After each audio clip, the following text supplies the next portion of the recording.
Let's journey now to the high valley of Mexico, where mountains ring a great lake, where the air is thin and clear, where an eagle once perched on a cactus, holding a serpent in its beak, to the world of the Mexica, the people we call Aztec, who built an empire in just 2 centuries. Fact 1. The Aztec name.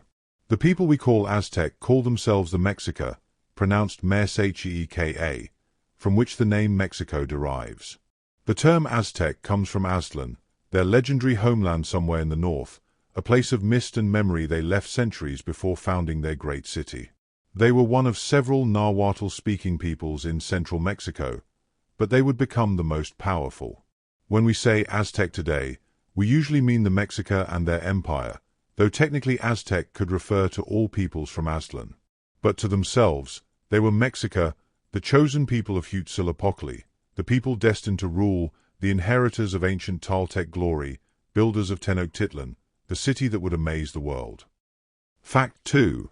The migration from Aztlan. According to their own histories, the Mexica began as a humble people, wandering from their northern homeland Aztlan in the 12th century CE. They traveled for generations, led by their patron god Huitzilopochtli, who spoke through priests and prophets, guiding them southward.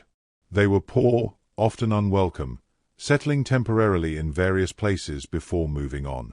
Other peoples saw them as uncivilized barbarians, useful perhaps as mercenaries but not as equals. The Mexica endured this scorn, this wandering, this searching, knowing their god had promised them greatness. They carried Huitzilopochtli's image with them, a sacred bundle holding his essence, and they followed where it led. For over a century they migrated, moving through the Valley of Mexico, watching, learning, waiting for the sign their god had promised, the sign that would tell them where to build their eternal city. Fact 3. The Eagle and the Cactus. The sign came in 1325 CE. On a marshy island in Lake Texcoco, the Mexica saw what Huitzilopochtli had promised, an eagle perched on a nopal cactus, a serpent clutched in its talons. This was the place. Here, on this unpromising swampy ground, they would build their city. The location seemed poor, just a small island in a lake, with no fresh water, no farmland, no obvious resources. But it had advantages. It was defensible, positioned strategically between other city-states, and the lake itself would prove a resource beyond measure. The Mexica began to build, driving wooden stakes into the lake bed, creating chinampas, artificial islands for farming. They built causeways connecting their island to the shore. And slowly, year by year, the city rose from the water, growing from humble beginnings into something magnificent. They called it Tenochtitlan, place of the prickly pear cactus, and it would become one of the world's greatest cities. Fact 4. The Triple Alliance. The Mexica didn't conquer their empire alone. In 1428 CE, they formed the Triple Alliance with 2 other city-states, Texcoco and Tlacopan. Together, these 3 powers dominated central Mexico, though Tenochtitlan was clearly the dominant partner, collecting the lion's share of tribute. Texcoco contributed culture and learning. It was a center of poetry, art, and philosophy. Tlacopan was the smallest partner, but still important. This alliance structure allowed the Mexica to expand rapidly, conquering city after city, absorbing region after region into their tribute system. The empire they built wasn't a unified state like Rome, but a network of tributary relationships. Conquered cities required to send goods to Tenochtitlan, but often left to govern themselves. The Triple Alliance lasted nearly a century, until Spanish arrival shattered everything. Fact 5. Tenochtitlan, city on the water. By the early 1500s, Tenochtitlan had grown into a marvel, a city of perhaps 200,000 people, larger than most European cities of the time. It spread across the island and onto chinampas extending into the lake. 3 great causeways connected it to the mainland, with removable bridges for defense. Aqueducts carried fresh water from springs on the shore. Canals served as streets, with canoes gliding through the city carrying goods and people. At the city's heart stood the sacred precinct, dominated by the Templo Mayor, the great temple dedicated to Huitzilopochtli and Tlaloc. Palaces, administrative buildings, schools, and markets surrounded the ceremonial center. The city was planned, organized into districts called calpulli, each with its own temple and character. To Spanish conquistadors arriving in 1519, Tenochtitlan seemed like something from a dream, a shining city rising from a lake, its temples gleaming with fresh stucco, its markets bustling with goods from across the empire. Fact 6. The Chinampas, floating gardens. The Mexica transformed their watery environment into agricultural abundance through chinampas, often called floating gardens, though they were actually anchored to the lake bottom. To create a chinampa, farmers would stake out a rectangular plot in the shallow lake, weaving branches between the stakes. They'd pile mud and vegetation from the lake bottom onto this platform, creating fertile soil. Willow trees planted around the edges sent roots down, anchoring the chinampa permanently. These artificial islands could produce several crops per year, irrigated naturally by the lake, fertilized by rich lake-bottom mud. The chinampas fed Tenochtitlan's growing population, turning a seeming disadvantage, building on a lake, into a tremendous advantage. Today, some chinampas still exist at Xochimilco near Mexico City, maintaining agricultural practices over 600 years old, green islands in the water where flowers and vegetables grow as they did when the Mexica first created them. Fact 7. The Nahuatl language. The Mexica spoke Nahuatl, a language that gave us many words we still use today. Chocolate, tomato, avocado, coyote, chili, all derive from Nahuatl. The language was poetic, using metaphors and paired concepts to express ideas. A king wasn't just a ruler but the father and mother of the people. Death in battle was described as flowery death. Poetry was highly valued, and Nahuatl had sophisticated terminology for different poetic forms. The Mexica wrote using pictographic and ideographic symbols, not a true alphabet but a complex system that could record history, tribute lists, calendars, and yes, even poetry. Though the Spanish tried to suppress it, Nahuatl survived. Today, over 1 million people still speak Nahuatl languages, carrying forward the tongue that once rang through Tenochtitlan streets and markets, that expressed the Mexica worldview, that gave voice to their gods and their dreams. Fact 8.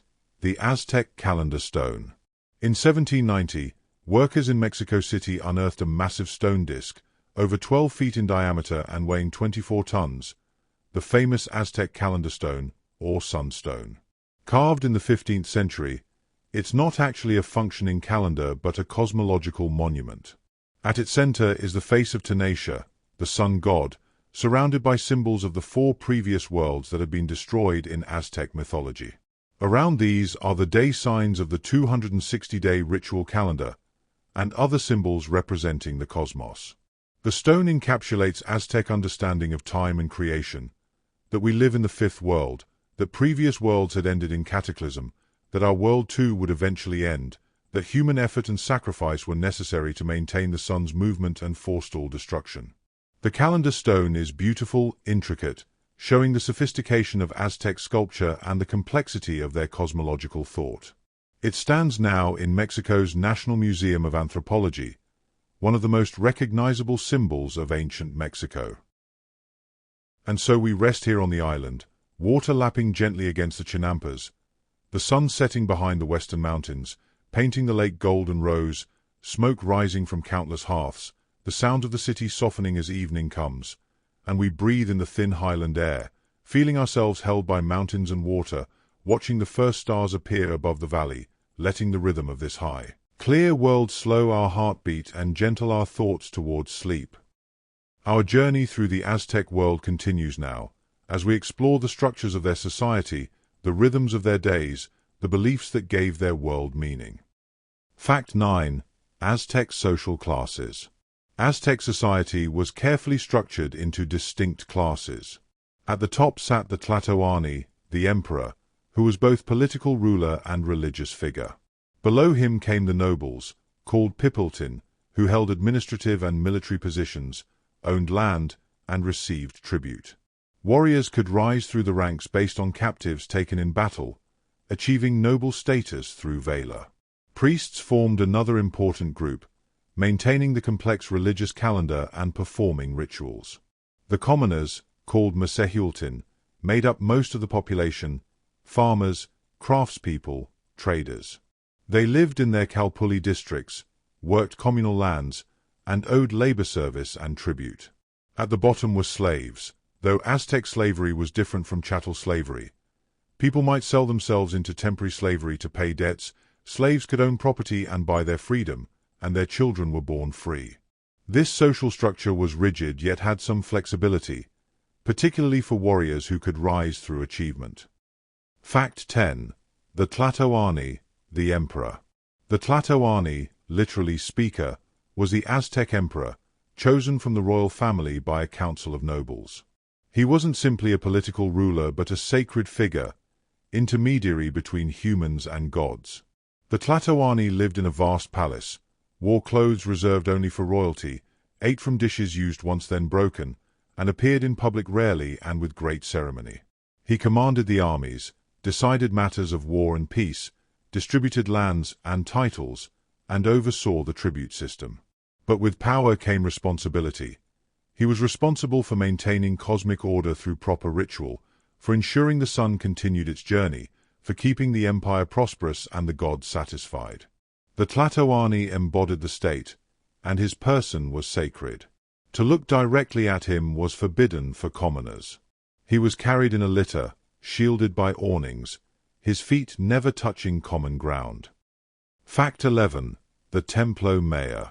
At the heart of Tenochtitlan stood the Templo Mayor, the Great Temple, a massive pyramid with twin shrines at its summit. One shrine honored Huitzilopochtli, god of sun and war, patron of the Mexica. The other honored Tlaloc, the ancient rain god, bringer of water and fertility. This dual dedication reflected the Aztec world's essential duality: war and agriculture, sun and rain, life taken and life sustained. The pyramid grew over time, each successive ruler building a larger temple over the older one, until 7 layers of pyramid nested within each other. Archaeological excavations have revealed these earlier versions, perfectly preserved within the final structure. At the temple's dedication in 1487, thousands of captives were sacrificed over several days, their blood offered to consecrate the sacred space. The Templo Mayor was the axis mundi, the center of the Aztec universe, where heaven and earth met, where the gods were fed, where the cosmic order was maintained. Fact 12. Human sacrifice.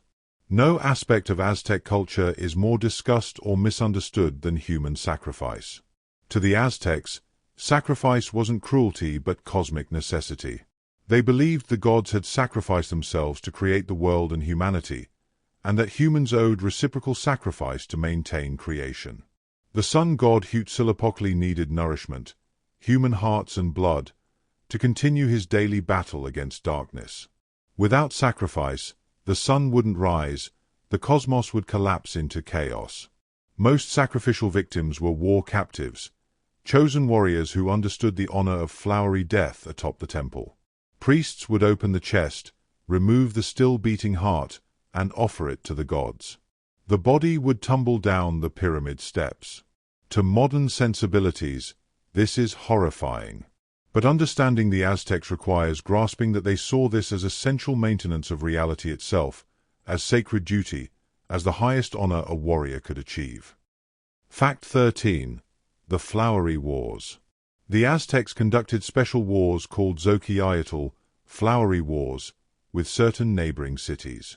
These weren't wars of conquest but ritualized combat designed to capture prisoners for sacrifice.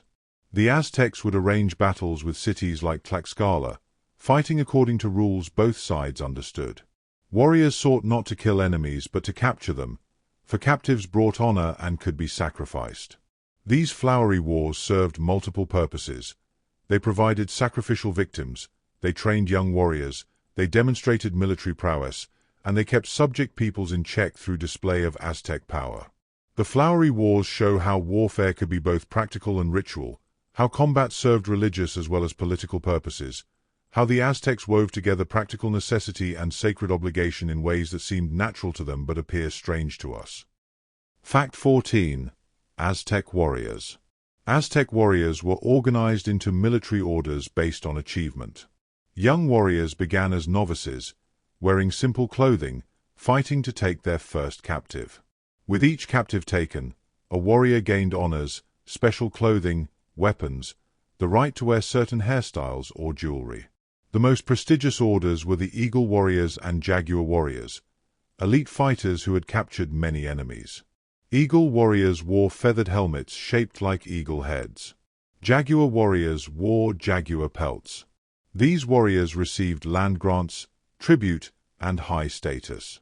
They fought with weapons edged with obsidian, macuahuatl clubs lined with volcanic glass blades sharp enough to decapitate a horse, spears with obsidian points. They carried shields decorated with feathers and symbols. Warfare was central to Aztec society, providing upward mobility, supplying sacrificial victims, and expanding the empire. To be a warrior was to serve the gods and the state simultaneously. Fact 15. The market at Tlatelolco. Just north of Tenochtitlan stood its sister city Tlatelolco, home to the greatest market in Mesoamerica. The Spanish conquistador Bernal Díaz del Castillo, who witnessed it, wrote that the market was larger than any in Spain, with over 60,000 people buying and selling daily. The market was organized by product, one section for pottery, another for textiles, another for food, another for precious goods. You could buy anything: corn and beans from local chinampas, cacao from distant tropical lands, obsidian tools, feathered cloaks, jade jewelry, paper, rubber, slaves, dogs raised for meat, herbal medicines, and countless other goods. Judges sat in the market to settle disputes immediately. The air filled with voices haggling, the smells of cooking food, the visual abundance of goods from across the empire. The market shows the Aztec economy's sophistication, the trade networks connecting distant regions, the specialization of crafts, the system that allowed this vast city to feed and clothe itself. Fact 16. Cacao, the divine drink.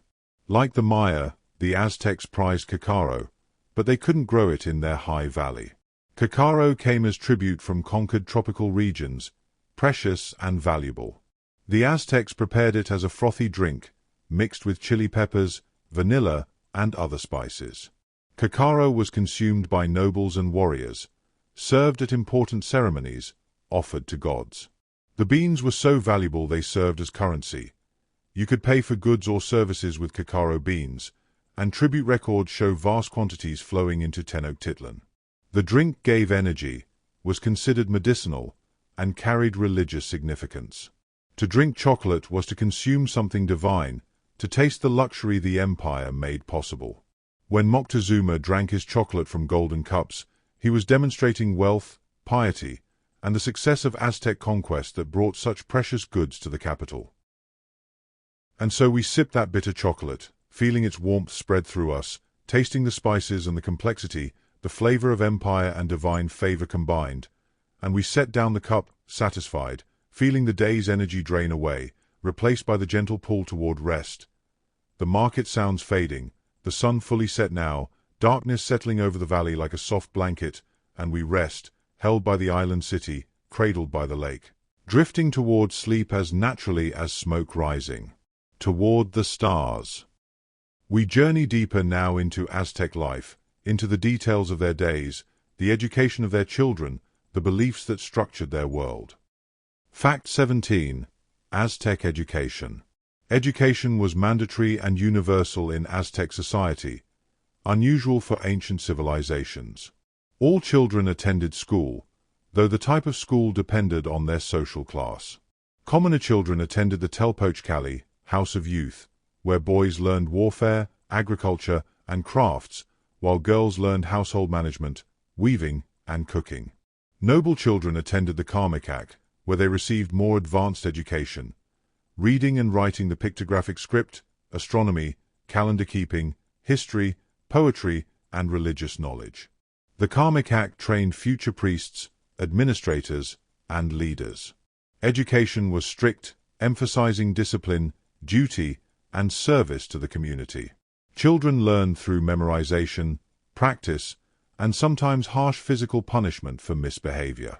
But the Aztecs believed education was essential, that it transformed children into proper members of society, that knowledge and training created good citizens who would uphold the cosmic and social order. Fact 18. The Aztec calendar system. Like the Maya, the Aztecs used two interlocking calendars. The Zupo was a 365-day solar calendar divided into 18 months of 20 days each, plus 5 unlucky days at year's end called Nemontami. This calendar governed agriculture and civic life. The tonal Pohualli was a 260-day sacred calendar used for divination, determining auspicious days for ceremonies and understanding a person's fate based on their birth date. Each day had a name combining a number from 1 to 13 with one of 20-day signs, like 1 crocodile or 7 flower. These two calendars meshed like gears, creating a 52-year cycle called the calendar round. The completion of each 52-year cycle was a time of anxiety and ceremony, as the Aztecs performed the new fire ceremony to ensure the world would continue for another cycle. Time wasn't neutral but alive, each day carrying its own character and power. Fact 19. The new fire ceremony. Every 52 years, when both calendars completed a full cycle and returned to the same starting position, the Aztecs performed the new fire ceremony, one of their most important rituals. As the critical night approached, people would extinguish all fires throughout the empire, break their pottery, and fast in fear that the world might end. Priests would climb to the summit of Huixaclan Hill and watch the sky anxiously. At midnight, when certain stars reached the zenith, priests would sacrifice a captive and use a fire drill to kindle new fire in the victim's chest cavity. If the fire caught, it meant the world would continue for another 52 years. Runners would carry torches lit from this new fire to temples throughout the empire, and from the temples to every household. People would celebrate with relief and joy, making new pottery, renewing their lives. The ceremony shows the Aztec belief that the universe required constant maintenance, that human action influenced cosmic outcomes, that renewal was never automatic but had to be earned. Fact 20. Aztec houses. Most Aztecs lived in simple houses made from adobe bricks or wattle and daub, woven sticks covered with clay. Roofs were thatched or made of wooden beams. A typical commoner's house had 1 or 2 rooms, with a cooking area often outside in a courtyard. Families arranged their houses around a shared patio, creating residential compounds where extended families lived together. There was little furniture. People sat on woven mats called petlatl, slept on the same mats with blankets. Possessions were few: cooking pots, grinding stones for corn, perhaps a few tools. Houses were dark, smoky from cooking fires, simple but functional. Noble houses were larger, built of stone, with multiple rooms and interior courtyards, but even they were austere by the standards of other civilizations. The Aztec aesthetic valued simplicity and functionality. Home was where family gathered, where meals were shared, where children learned from parents, where daily life unfolded in patterns repeated across the city. Fact 21. Aztec food. The basis of the Aztec diet was corn, prepared in various ways. Women would grind corn on stone metats, mix it with lime water to create nixtamal, then form it into tortillas or tamales. Beans and squash complemented corn, providing complete protein. The Aztecs ate tomatoes, avocados, chili peppers, and cactus pads. They raised turkeys and kept hairless dogs for meat. Fish and waterfowl from the lake added protein. Amaranth provided nutritious grain. Insects were eaten: grasshoppers, ants, and especially ahuatl, the eggs of aquatic insects, called Mexican caviar. Commoners rarely ate meat except at festivals. The wealthy enjoyed chocolate, game meat, and exotic foods from across the empire. Meals were simple: tortillas, beans, a chili sauce, perhaps some vegetables. But on feast days, tamales would be made, turkey might be served, and chocolate would flow. The diet was nutritious, sustainable, well adapted to the highland environment, based on crops the Mexica had cultivated for centuries. Fact 22. Moctezuma II. The most famous Aztec ruler is Moctezuma II, who reigned from 1502 to 1520. He expanded the empire to its greatest extent, brought in enormous tribute, and commissioned magnificent buildings. Moctezuma was deeply religious, consulting omens and priests constantly. He lived in splendor. The Spanish reported his palace had hundreds of rooms, aviaries full of exotic birds, a zoo with animals from across the empire, gardens planted with every flower and herb. Moctezuma ate his meals screened from view, served by hundreds of attendants, choosing from dozens of prepared dishes. Yet he was also anxious, troubled by omens that suggested disaster approaching. When Cortés and the Spanish arrived in 1519, Moctezuma's response was complex. He sent gifts, tried diplomacy, vacillated between resistance and accommodation. His indecision would prove fatal, for him and for his empire. Moctezuma died in 1520, either killed by his own people or by the Spanish, accounts differ, and the empire he had ruled began its rapid collapse. Fact 23. Aztec medicine. Aztec physicians practiced sophisticated medicine combining herbal remedies, surgery, and spiritual healing. They understood anatomy from experience with sacrifice and had extensive knowledge of medicinal plants. The Aztecs used over 3,000 plant species medicinally, many of which are still used today. They treated wounds with poultices, set broken bones, performed dental work, and even conducted successful surgeries. Different specialists existed. The Tisital was a general physician, the Tetanalmacani diagnosed illness through divination, the Tlamatopatalistal performed surgery. They used obsidian blades for cutting, sharp enough to rival modern scalpels. Mental illness was recognized and treated. Midwives attended births, using herbs to ease labor. The Codex Badianus, created shortly after the conquest, records Aztec medicinal knowledge in beautiful painted images of plants and their uses. Aztec medicine was empirical yet spiritual, recognizing that illness had both physical and supernatural dimensions requiring different treatments. Fact 24. Tlaloc, the rain god. Tlaloc, the rain god, was one of the most ancient and important Mesoamerican deities, adopted by the Aztecs from earlier cultures. He governed rain, water, lightning, and fertility. His image appeared everywhere, distinctive goggle eyes, fangs, often with rain droplets or streams flowing from his body. Tlaloc could bring life-giving rain or destructive storms. He dwelt on mountaintops where clouds gathered, and also in Tlalocan, a paradise where those who died from drowning, lightning, or water-related diseases went after death. Children were sometimes sacrificed to Tlaloc, their tears considered especially pleasing to him as sympathetic magic to bring rain. The Aztecs built shrines to Tlaloc throughout the empire, particularly on mountains. At Tenochtitlan's Templo Mayor, Tlaloc shared the summit with Huitzilopochtli, showing his importance. The Aztecs needed both martial power and agricultural abundance, both sun and rain, both conquest and sustenance to maintain their empire. And so we feel the first drops of rain, gentle and cool, falling on the city. Tlaloc sending his blessing, the dry season ending, water falling from the sky to fill the lake, to nourish the chinampas, to sustain life. We listen to rain pattering on thatch roofs, on stone pyramids, on the lake surface, creating a soft rhythm, a natural lullaby, and we breathe in the smell of rain on dust, that ancient scent of renewal, and we rest, grateful for water, for sustenance, for the rhythms that govern life, drifting gently towards sleep on this rainy night in the high valley. Let us wander further through the Aztec world, into their art and beliefs, their gods and myths, the beauty they created and the meanings they found. Fact 25. Aztec poetry. The Aztecs highly valued poetry, called flower and song in Nahuatl, in Xochitl in Quetzalcoatl. Poetry was performed at festivals, accompanied by drums and music. Poets contemplated life's brevity, the nature of truth, the relationship between humans and gods. Some poems expressed sadness at life's transience. We only come to sleep, we only come to dream.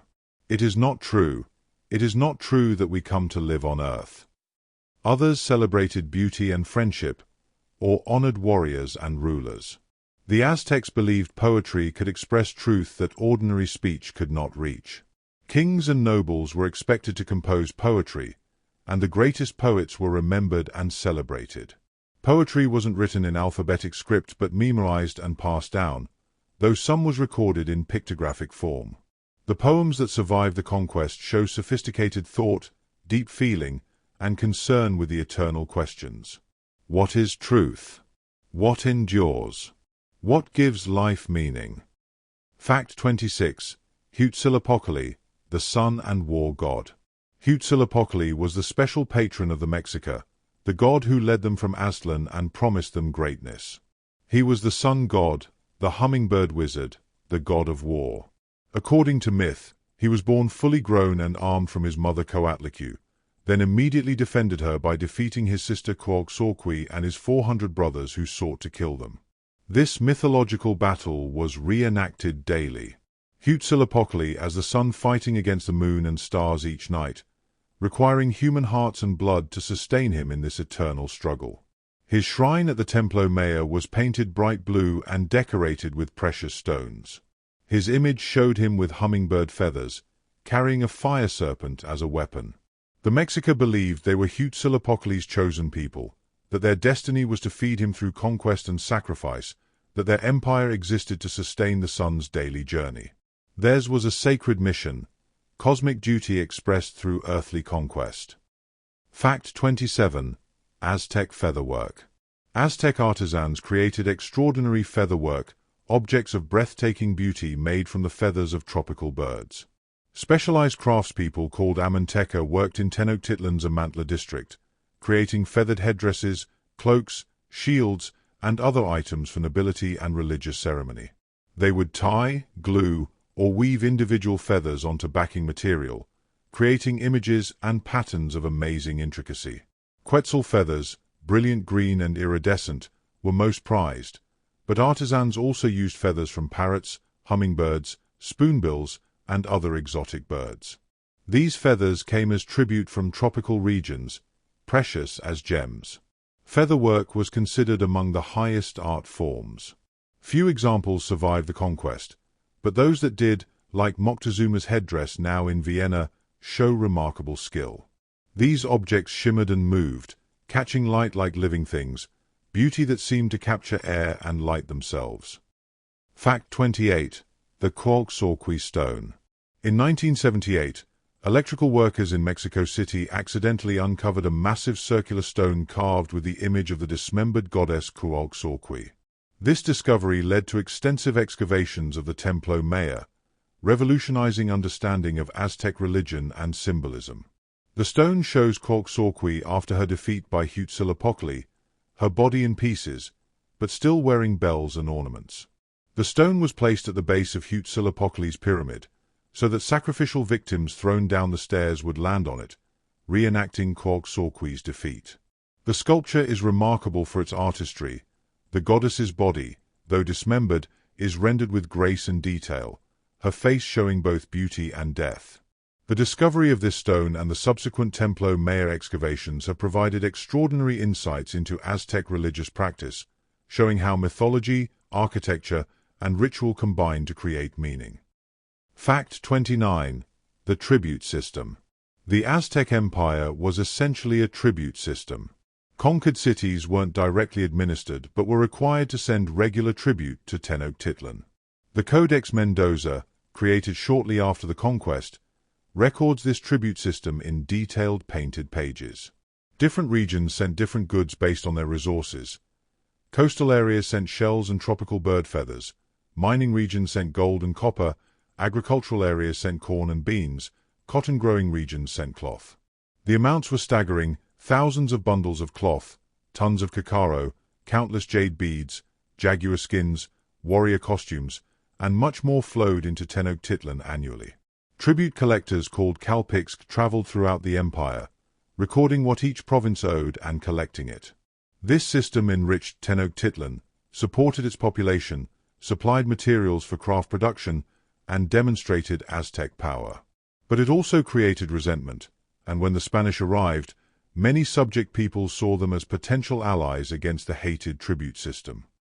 Fact 30. Aztec marriage. Aztec marriages were both personal bonds and social contracts. When a young man wished to marry, his family would approach the woman's family through a matchmaker, often an older woman. Multiple visits and negotiations would follow, sometimes stretching over months. The wedding ceremony involved the bride being carried to the groom's house, where the couple's clothing would be tied together, symbolizing their union. 4 days of feasting would follow, with relatives giving advice to the newlyweds. Marriage was expected of all adults. Being unmarried was seen as antisocial. Most marriages were monogamous, though nobles could have multiple wives. Divorce was possible but complicated, requiring formal proceedings. Marriage created alliances between families, transferred property, and produced the next generation. Love matches certainly occurred, but marriage was primarily a social and economic arrangement, connecting families and ensuring social reproduction. Fact 31. Quetzalcoatl, the feathered serpent. Quetzalcoatl, the feathered serpent, was one of the most complex Aztec deities. He was associated with wind, dawn, merchants, arts, crafts, and knowledge. According to mythology, he once ruled as a benevolent king during a golden age, but was tricked and shamed by the trickster god Tezcatlipoca, causing him to leave, sailing eastward with a promise to return. Some historians believe Moctezuma initially thought Cortés might be Quetzalcoatl returning, though this interpretation is debated. Quetzalcoatl's image shows a serpent covered with quetzal feathers, combining earth and sky. His temple at Tenochtitlan was distinctive, with a round structure rather than the typical square pyramid. As god of wind, he swept the paths for the rain gods. As a cultural hero, he gave humanity many gifts: corn, the calendar, knowledge. Quetzalcoatl represented the creative, civilizing aspect of divinity, contrasting with Huitzilopochtli's martial energy. Fact 32. Aztec ball game. Like the Maya, the Aztecs played the ancient Mesoamerican ball game on eye-shaped courts. Players used their hips to strike a heavy rubber ball, trying to keep it in play and ideally to send it through stone rings mounted high on the court walls, a feat so difficult it rarely happened. The game had ritual significance, reenacting cosmic conflicts and mythological events. In Aztec mythology, the gods played ball in the underworld. The Aztec version of the game was called Alamalistli, and while less is known about Aztec ball courts than Maya ones, it's clear the game remained important. Sometimes games ended with sacrifice of the losers, or possibly the winners. Sources differ. The ball game connected the Aztecs to the deep Mesoamerican past, to traditions stretching back thousands of years, showing their continuity with earlier cultures even as they built something new. And so we hear the distant sound of the ball game, the hollow thud of rubber striking the court walls, the shouts of players and spectators, a game that is also a prayer, sport that is also ceremony. And the sound fades as we move deeper into evening, deeper into rest, the city settling, the day's energy spent, peace descending like the darkness, and we surrender to it, letting go of effort, of striving, becoming still and quiet as the night itself. We journey onward through the Aztec world, discovering more of their daily lives, their beliefs, the intricate web of meaning they wove around existence. Fact 33. Aztec children and birth. The birth of a child was a momentous occasion attended by special midwives called Tlamatl. During labor, the midwife would give the mother encouraging words, calling her a warrior going into battle. If the mother died in childbirth, she was honored as a warrior who died in combat, her spirit going to a special paradise. Newborns were bathed and welcomed with ceremonies. The tonal pukui, the calendar priest, would consult the sacred calendar to determine the child's fate based on their birth date. If born on an unlucky day, the naming ceremony might be postponed to a better date. The umbilical cord of a boy would be buried on a battlefield, of a girl buried near the hearth, symbolizing their expected roles. Children were cherished, taught proper behavior from early age. Aztec child-rearing was strict but loving, aimed at producing disciplined, productive members of society who understood their duties to family, community, and gods. Fact 34. The Five Suns. Aztec cosmology taught that the world had been created and destroyed 4 times before, and we lived in the 5th and final creation. Each previous world, or sun, had ended in cataclysm. The first sun was destroyed by jaguars devouring everything. The second ended when hurricanes swept humanity away. The third sun ended in rains of fire. The fourth sun was destroyed by floods. We lived in the fifth sun, the sun of movement, which would eventually end in earthquakes. This mythology gave the Aztecs a profound sense that existence was precarious, that cosmic order required constant maintenance, that human effort and sacrifice were necessary to postpone the inevitable end. They weren't pessimists but realists who understood that nothing lasts forever, that destruction and creation were paired, that their duty was to maintain the fifth sun as long as possible through proper ritual and sacrifice. Fact 35. Aztec scribes. Aztec scribes, called Tlaquehuac, were highly trained specialists who recorded history, tribute lists, calendars, and religious knowledge in pictographic codices. They trained for years in the Karmikak, learning to paint the complex symbols, to mix pigments, to prepare bark paper or animal skins. Scribes held respected positions, serving rulers and temples, maintaining the records that organized the empire. They painted with brushes made from animal hair, using mineral and plant pigments. The codices they created were beautiful objects, painted in bright colors, folded screen style, telling stories through images and symbols. Most Aztec books were burned by Spanish priests who saw them as pagan, but a few survived, and some were created after the conquest recording native knowledge before it was lost. The scribes were memory keepers, historians, artists, ensuring that knowledge passed from generation to generation, that the past remained present. Fact 36. Tezcatlipoca, the smoking mirror. Tezcatlipoca, smoking mirror, was one of the most powerful and complex Aztec gods. Associated with night, sorcery, destiny, and jaguars, he was unpredictable, sometimes helping humans, sometimes destroying them. His name came from the obsidian mirror he carried, which could see into human hearts and divine the future. According to mythology, Tezcatlipoca and Quetzalcoatl created the world together but then became rivals. Tezcatlipoca tricked Quetzalcoatl into disgrace and exile. He was associated with warriors and kings, with power and its dangers. In one myth, he descended to earth as a beautiful youth, seducing a princess only to disappear, causing conflict. Tezcatlipoca represented the capricious nature of fate, the understanding that fortune could change suddenly, that power was dangerous. The Aztecs both feared and honored him, understanding that life contained darkness as well as light, that the gods weren't simply benevolent but complex and sometimes frightening. Fact 37. Aztec music and dance. Music and dance were integral to Aztec religious and social life. Every festival involved dance, and the Aztecs trained dancers from childhood in complex movements. The huehuetl, a vertical drum, and the teponaztli, a horizontal slit drum, provided rhythm. Flutes, whistles, and shell trumpets added melody. Dancers wore elaborate costumes, feathered headdresses, bells on their ankles, jaguar pelts or eagle wings. They moved in formation, creating living patterns in the temple plazas.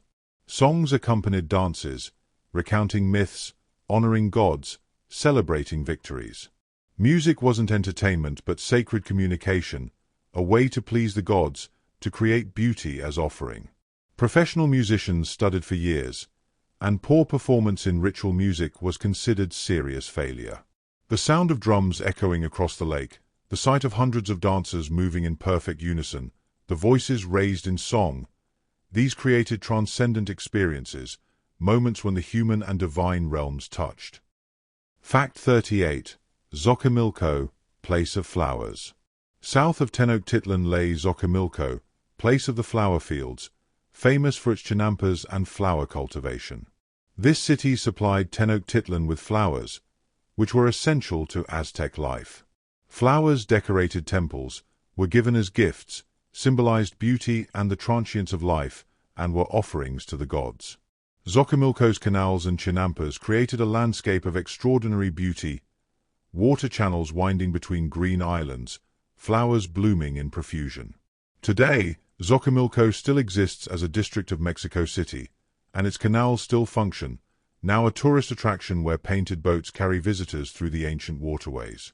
Walking through modern Xochimilco, you can still see chinampas, still see flowers growing on these ancient artificial islands, still sense something of what the Aztecs created, a productive landscape that was also beautiful, agriculture that was also art. Fact 39. The Codex Mendoza. Shortly after the Spanish conquest, a codex was created to explain Aztec culture to the Spanish king. The Codex Mendoza, named for Viceroy Antonio de Mendoza who commissioned it, combines traditional Aztec pictographic art with Spanish text annotations. Its pages show the founding of Tenochtitlan, list the conquests of each Tlatoani, detail the tribute received from each province, and illustrate the life cycle of Aztecs from birth to death. It shows children being taught, boys learning warfare and crafts, girls learning to weave and cook, all in charming pictographic detail. The Codex provides invaluable information about Aztec life, recorded while people who remembered the empire still lived. It's a bridge between worlds, Aztec knowledge recorded in Aztec visual style but translated for Spanish understanding, a collaborative document that preserves what might otherwise have been lost. Fact 40. Aztec astronomy. The Aztecs were accomplished astronomers, tracking the sun, moon, Venus, and stars. They understood the solar year's length precisely, knew Venus's cycle, and could predict eclipses. Astronomy served practical and religious purposes, determining when to plant crops, setting festival dates, understanding divine will. Venus was particularly important, associated with Quetzalcoatl and with warfare. Venus's heliacal rising, its first appearance as morning star after a period of invisibility, was considered an especially dangerous time. The Aztecs oriented their temples to astronomical events, and the calendar coordinated with celestial movements. They didn't separate astronomy from astrology. The heavens influenced earthly events, celestial movements reflected divine action.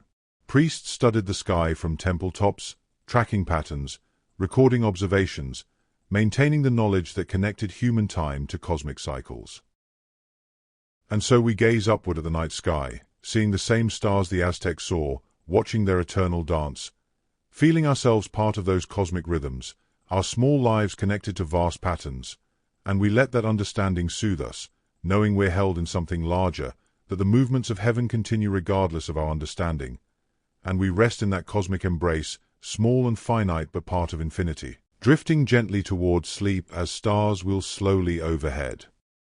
Our journey continues through the Aztec world, into the details of their crafts, their beliefs, the systems that organized their lives.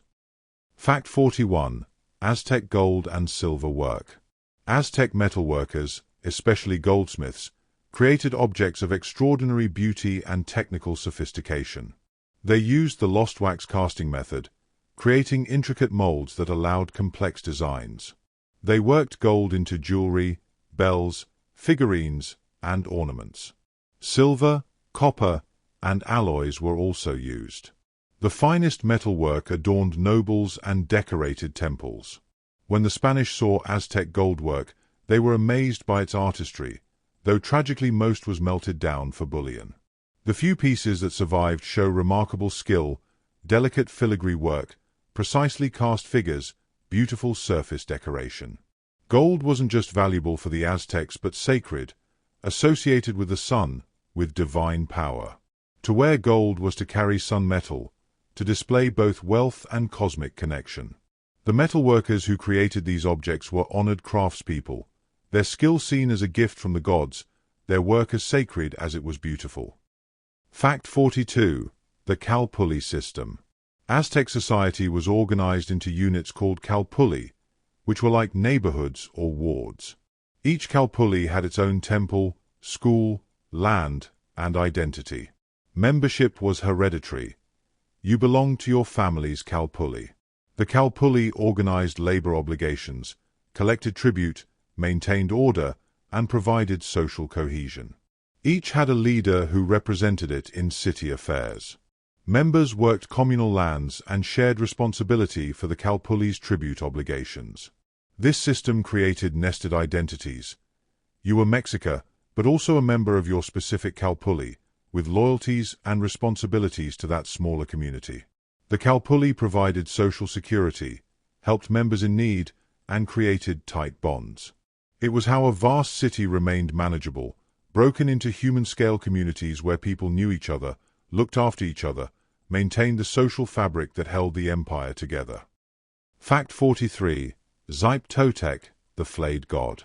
One of the more disturbing Aztec deities to modern sensibilities was Aztec, our Lord the Flayed One, god of agriculture, spring, and renewal.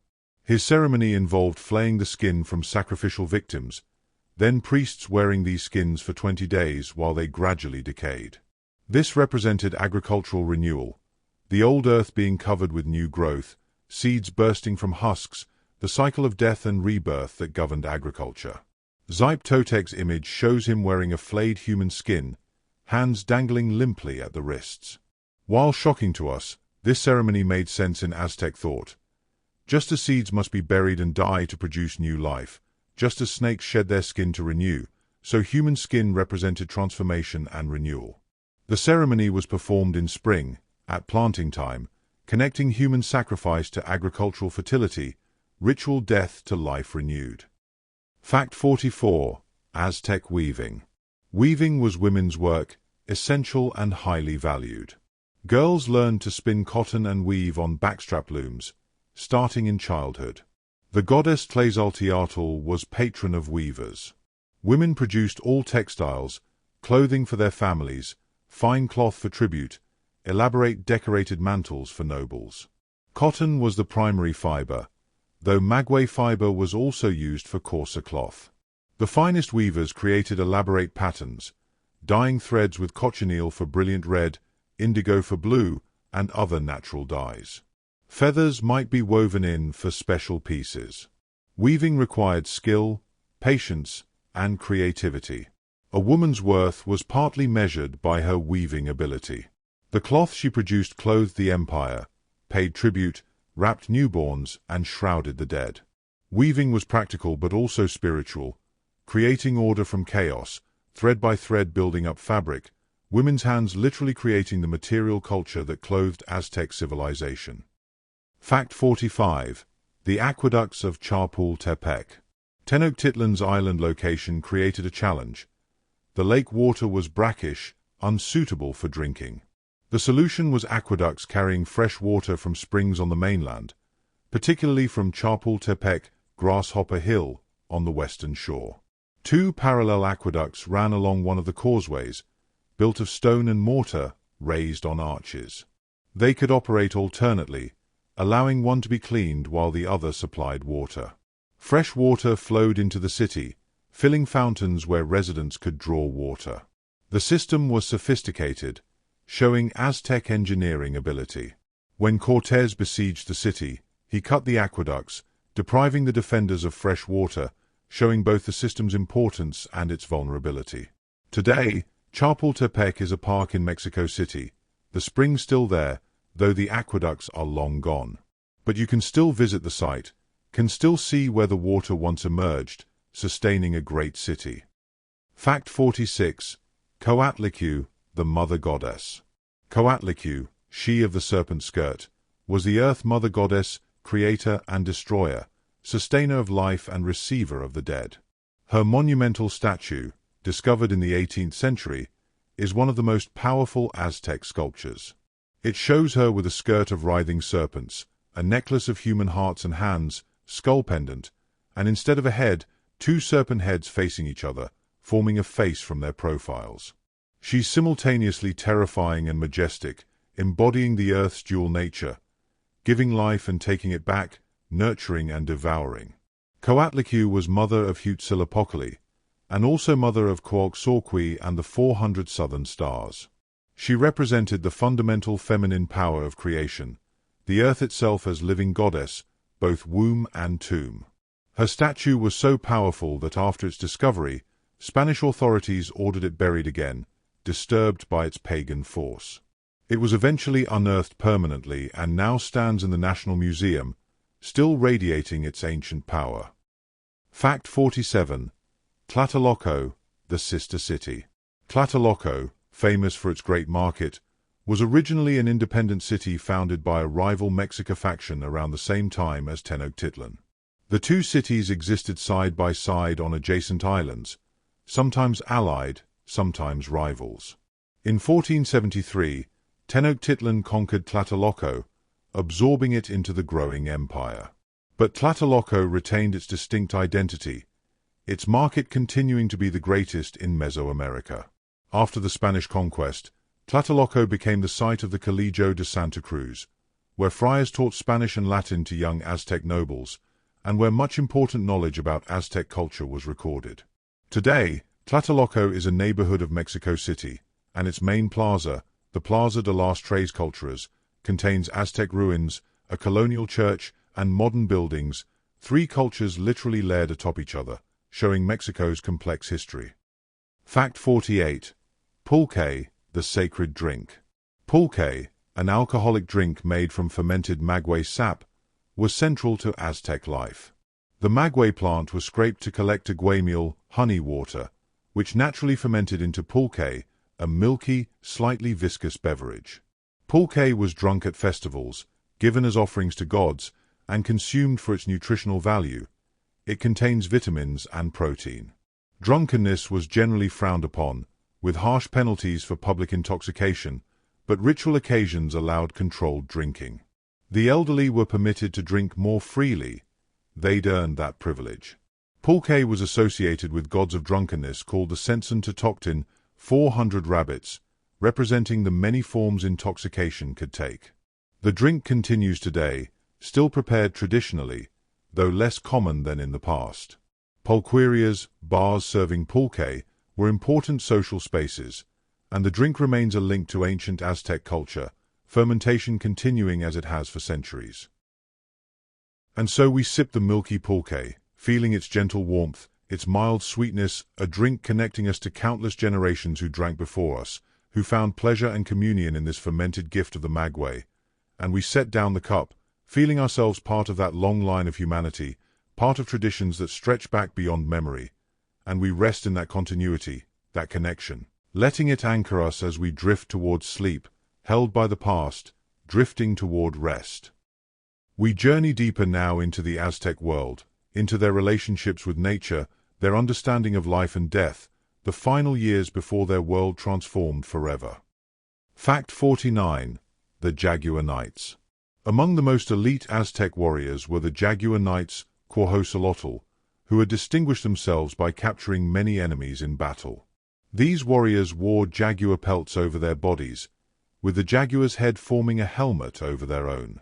The jaguar represented night, earth, power, stealth, qualities these warriors embodied. They fought with obsidian-edged weapons and received special training in the warrior academies. Jaguar Knights held high status, were granted land and tribute, and formed a brotherhood bound by shared achievement.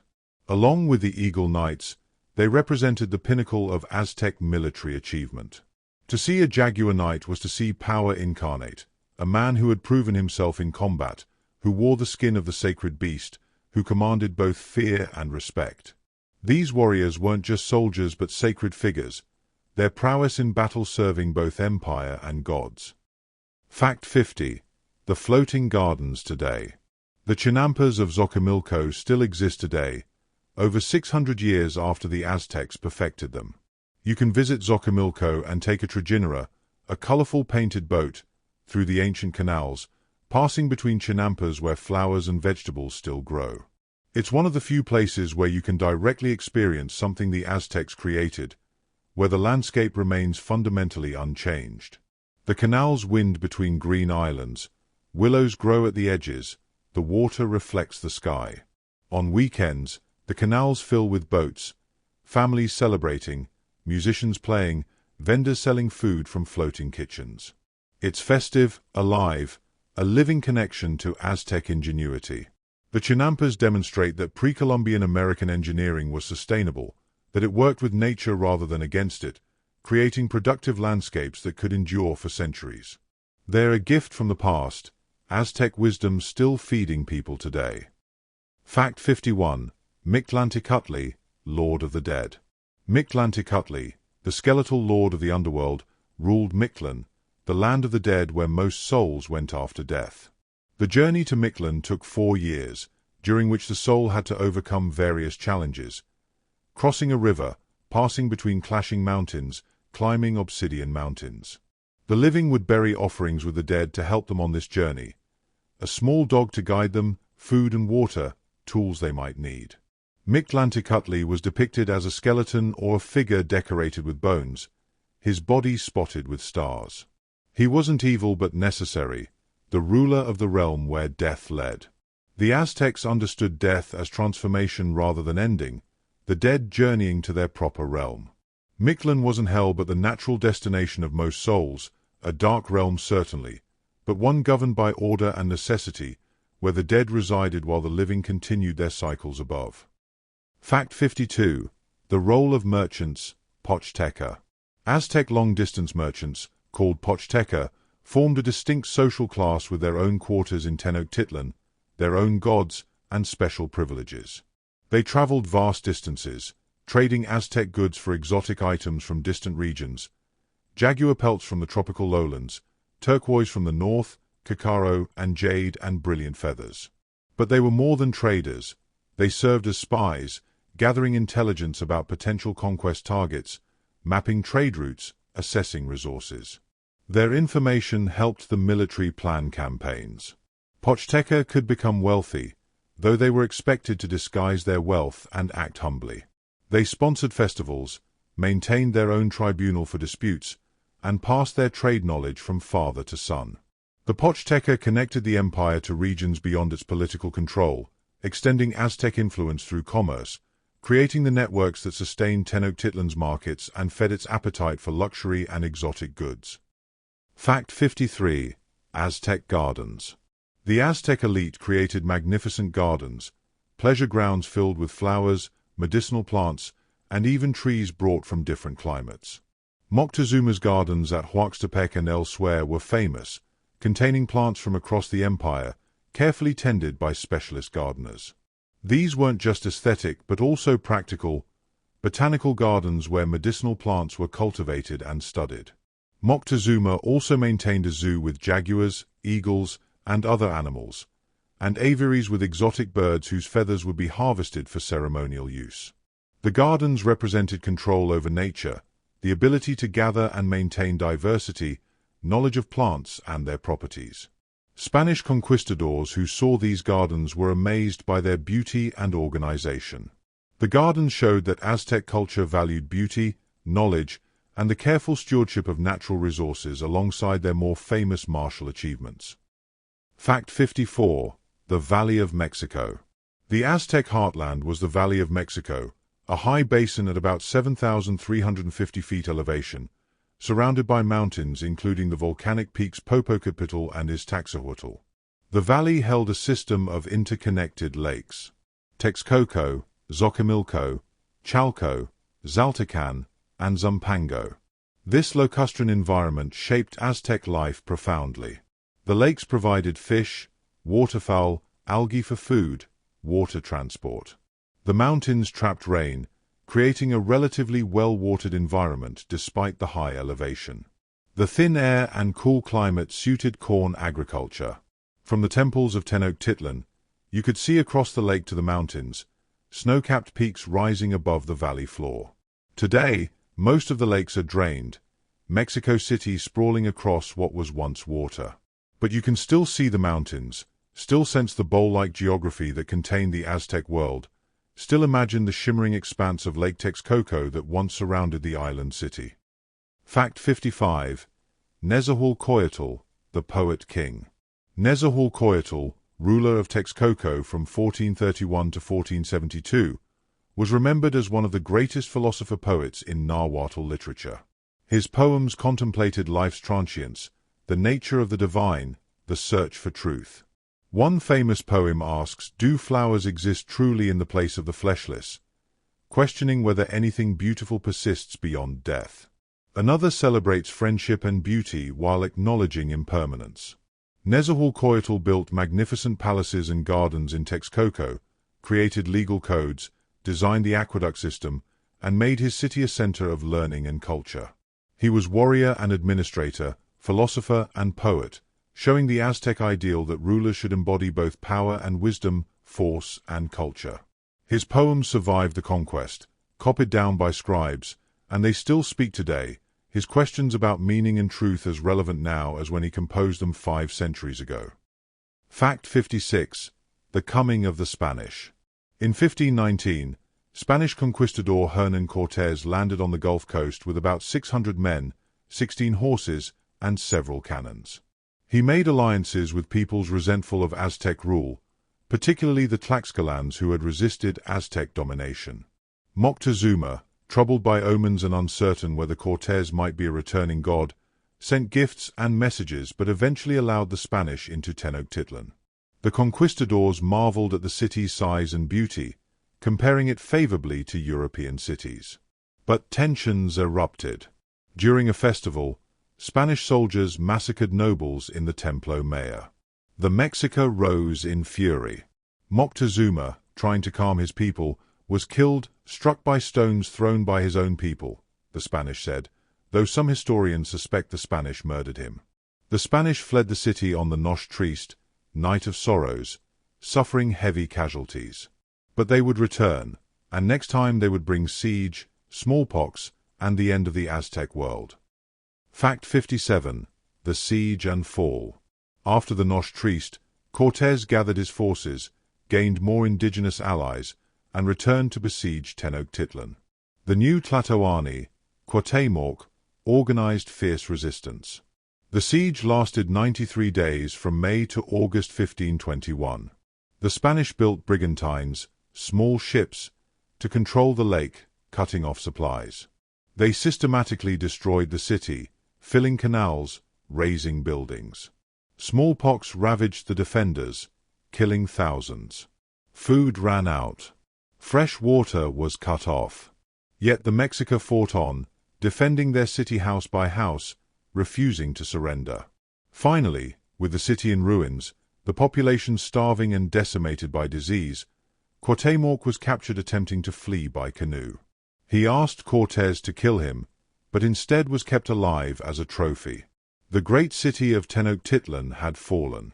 The Spanish would build Mexico City directly atop its ruins, using stones from Aztec temples to construct Christian churches, creating a new city from the bones of the old. And so we stand in those ruins, feeling the weight of what was lost, the magnitude of transformation, an entire world ending, another beginning, built literally atop the first, and we understand that all civilizations are temporary, that rise and fall are natural as breathing, that what seems eternal eventually transforms, and in this understanding we find not despair but acceptance, that change is constant, that endings make way for beginnings, that even in destruction something continues, transforms, becomes something new, and we rest in that cycle, releasing our grip on permanence, accepting the flow of time that carries all things forward into mystery. We continue our journey through the Aztec world, gathering more threads of their story, understanding the depth and complexity of their culture. Fact 58. Aztec stone sculpture. The Aztecs were master stone carvers, creating sculptures ranging from monumental to miniature, from austere to elaborate. They worked with volcanic stone, basalt, and other materials, using stone tools to shape hard rock into art. The Coatlicue statue, the calendar stone, the Coaxauqui disc, these are among the most powerful sculptures from any ancient civilization. But the Aztecs also carved smaller works, representations of gods, animals, and plants. Their sculpture often combined realism with symbolic elements, creating figures that were both recognizable and numinous. The carved serpent heads that flanked stairways, the stone jaguars that guarded entrances, the countless representations of gods and sacred beings. These filled Tenochtitlan, making it a city where stone spoke, where art communicated divine presence.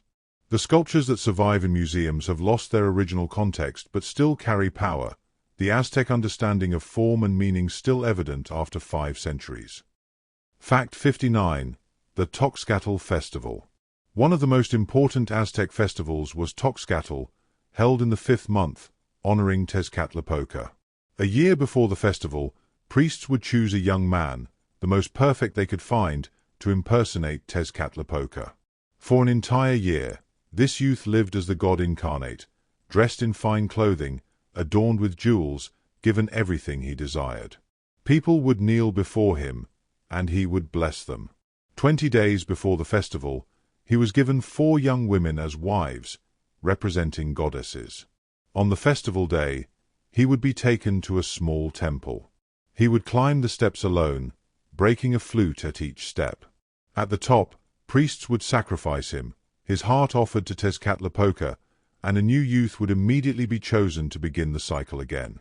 This ceremony shows the Aztec concept of Tezcatlipoca, the god's representative who temporarily became the deity, living divinity walking among humans, whose death fed the god he embodied. Fact 60. Aztec numbers and mathematics. The Aztecs used a vigesimal number system, counting by 20s, likely based on fingers and toes. They represented numbers with dots for 1s, flags for 20s, and feathers for 400s. Their mathematical system was practical, used for keeping tribute records, calculating dates, and managing the empire's complex bureaucracy. They could perform arithmetic operations, though we know less about their methods than we do about Maya mathematics. The codices show sophisticated record-keeping, with precise counts of tribute items, dates, and quantities. Aztec administrators managed an empire's worth of data without writing as we know it, using their pictographic system combined with numerical notation to track vast amounts of information. The tribute records in the Codex Mendoza show this system in action. Precise quantities of goods expected from each province, all recorded in elegant pictographic form. Fact 61. Nahua heritage today. Today, about 1.7 million people identify as Nahua, descendants of the Aztecs and related peoples. They maintain cultural traditions, speak Nahuatl languages, and keep alive customs connecting them to pre-Columbian ancestors. In rural areas, traditional agriculture continues, ancient deities are remembered in folk Catholic practices, and community structures echo the old Calpulli system. Nahua communities face challenges, poverty, discrimination, language loss among younger generations. But there's also cultural pride, activism to preserve and revitalize language and traditions, recognition that Nahua heritage is central to Mexican identity. The Aztecs didn't vanish in 1521. They transformed, adapted, survived. Their descendants live throughout Mexico and beyond, carrying forward identity and traditions despite 5 centuries of colonialism and pressure to assimilate. The story of the Aztecs continues in living communities, not just in archaeological ruins. Fact 62. The Florentine Codex. Between 1545 and 1590, Franciscan Friar Bernardino de Sahagun worked with Nahua scholars to create the most comprehensive record of Aztec culture, the Florentine Codex, also called the General History of the Things of New Spain. In 12 books, it records Aztec religion, philosophy, society, natural history, and the conquest itself from the Nahua perspective. The text is in both Nahuatl and Spanish, with hundreds of illustrations. Sahagun's Nahua collaborators were elderly nobles who remembered the empire, and they provided extraordinary detail.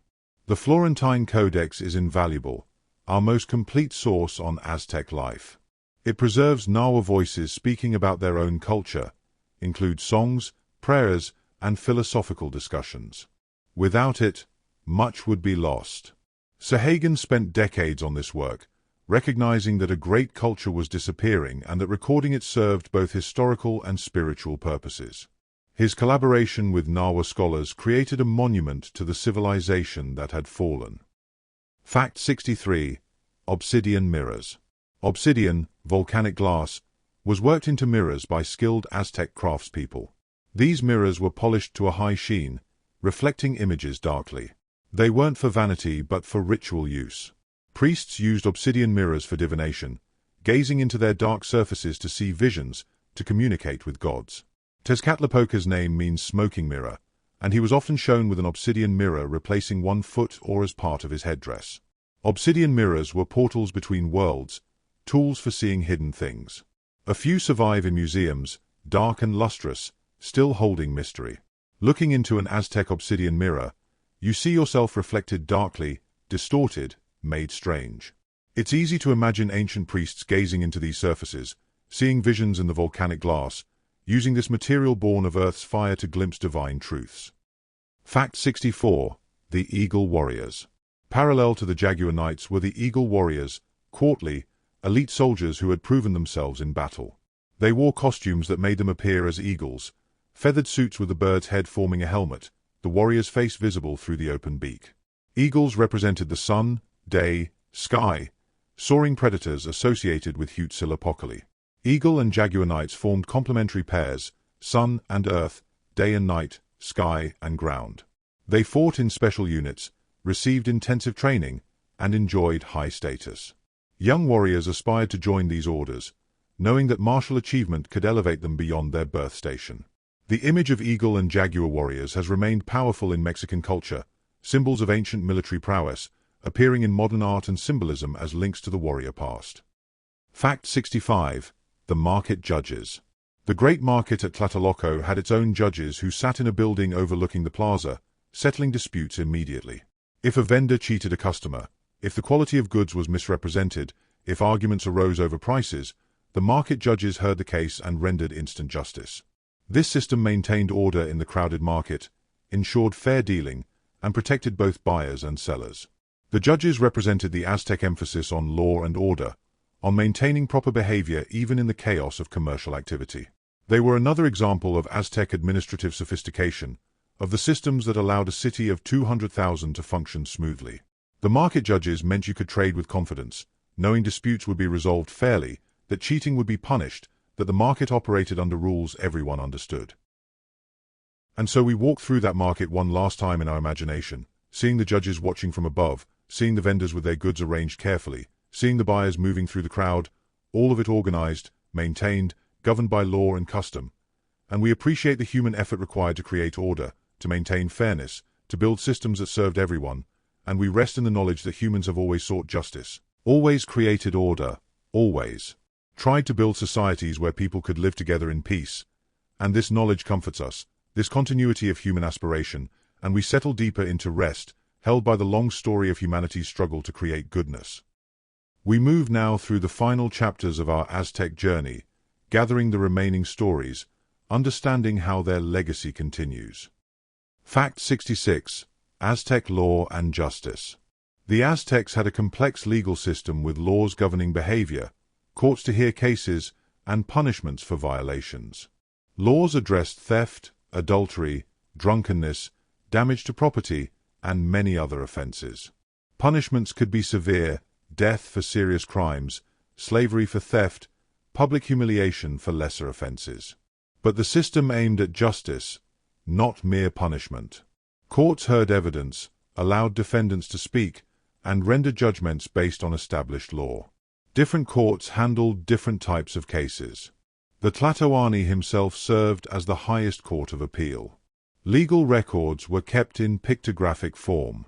This system shows the Aztecs valued order, believed in rules that applied to all, and created institutions to enforce those rules fairly.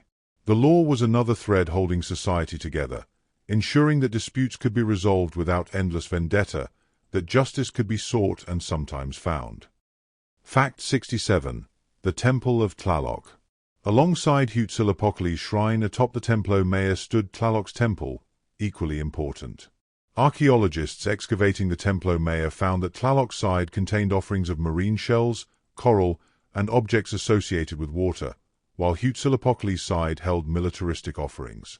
This architectural duality represented the Aztec world's fundamental needs: war and water, conquest and agriculture, the taking of life and the sustaining of it. The two gods represented complementary forces, both necessary. Rain and war, fertility and sacrifice, growth and death. These pairs structured Aztec thought. The twin temples at the pyramid summit made this duality visible, architectural theology showing that the empire rested on these two foundations. To walk the causeway toward Tenochtitlan and see those twin shrines rising above the city was to understand what the Aztecs valued most, what they believed sustained the world. Fact 68. Aztec Astronomy. Venus. Of all celestial bodies, Venus held special significance for the Aztecs. They tracked its movements carefully, knowing it appeared as both morning and evening star. Venus was associated with Quetzalcoatl and with warfare.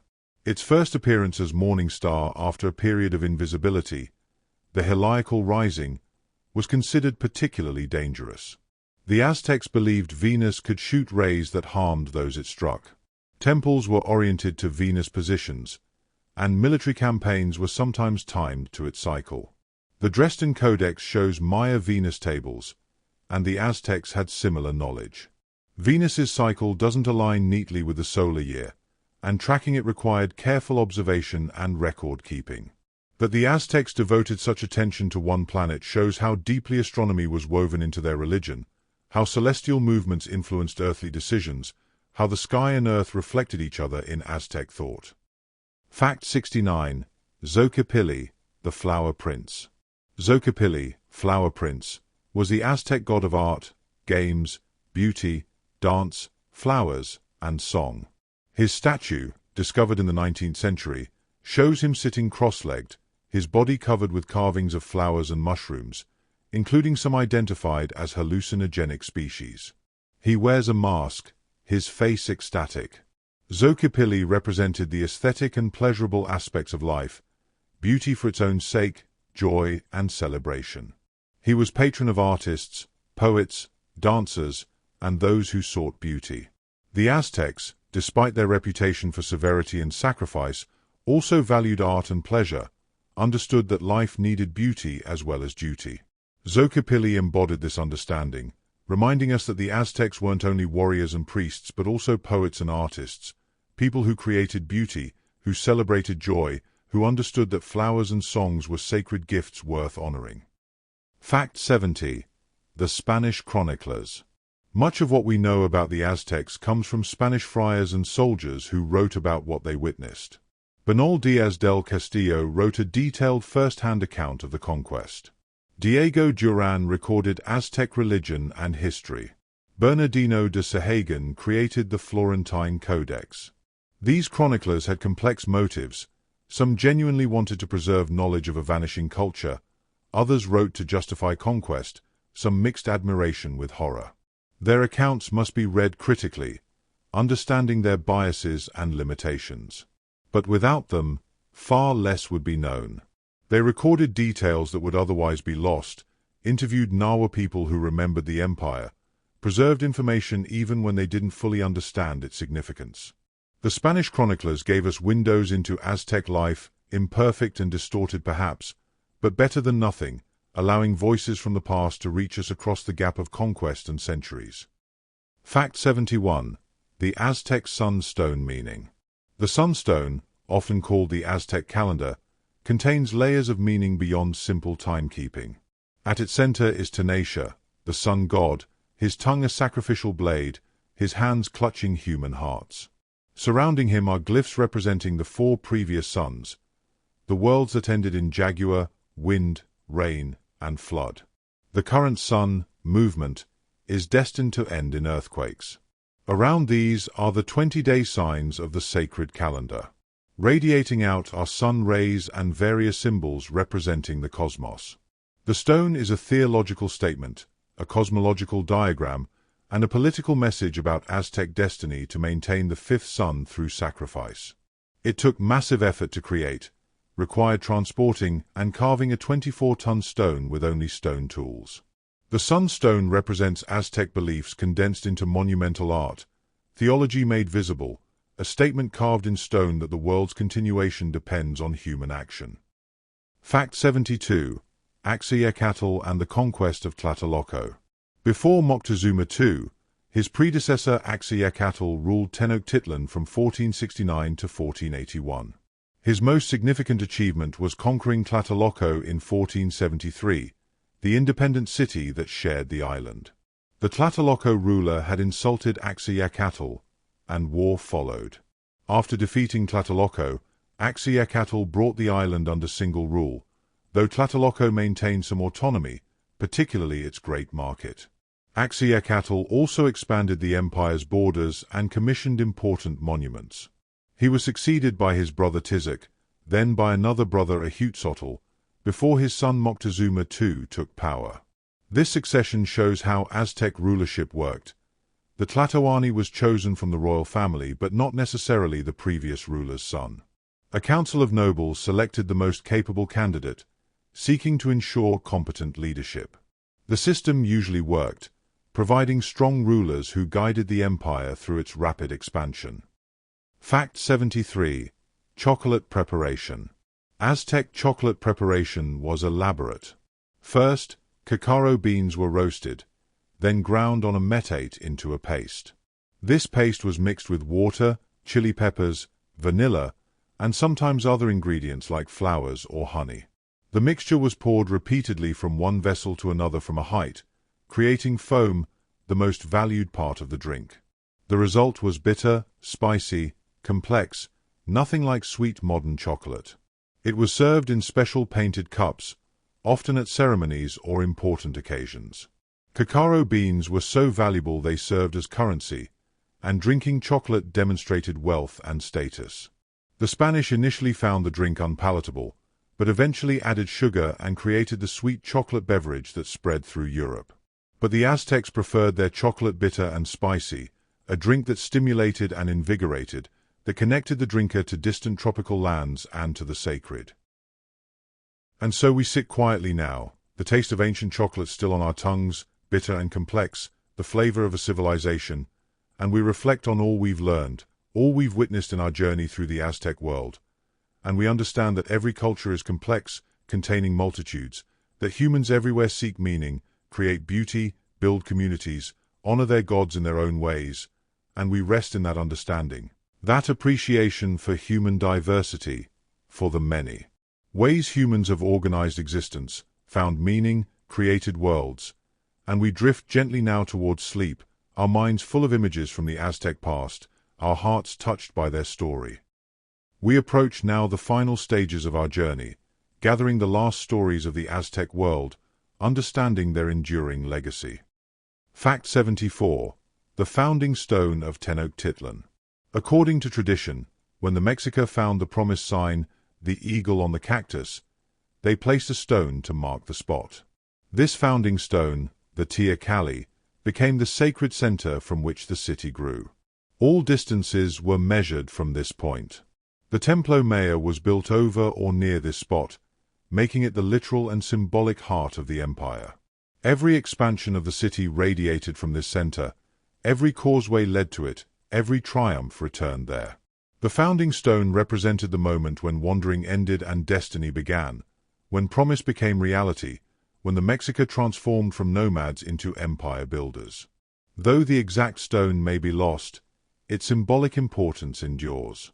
The Zocalo, Mexico City's main plaza, still occupies approximately this spot, still serves as the nation's symbolic center, continuity across conquest and centuries. Fact 75. Aztec astronomy, the sun.